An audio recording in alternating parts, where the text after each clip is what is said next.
आज का मेरा ये पैगाम इंसानी हकूक़ के अलमबरदार तंजीमों और उम्मत मुस्लिमा के लिए है। Today, my message is for human rights organization and especially to Muslim Ummah. Whatsoever happening in Israel from the last 3 days, we all are aware of this.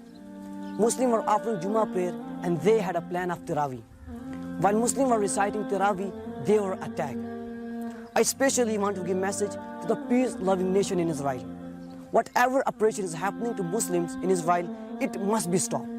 You need to tell your government to stop atrocities that are being committed in Israel. This is what we call fascism.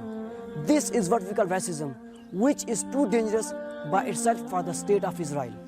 If Israel is still thinking about the numbers of Muslims in Israel and all over the world, if you throw bombs at our Muslim brothers, they will suffer.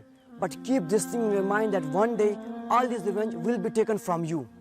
When it comes to the dignity of Muslims, when it comes to Muslim Ummah, when it comes to Islam, then we don't see a powerful state.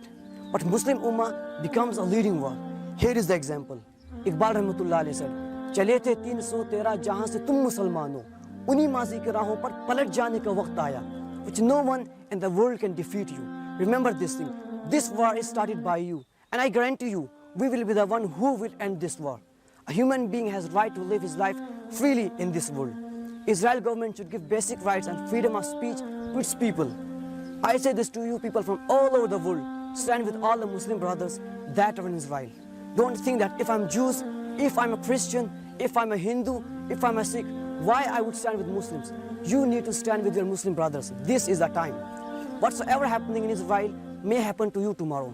In the end, I request internationally to Israeli community and specifically OIC and UNO to stop violence and genocides on Muslims in Israel so that they can may live peaceful life.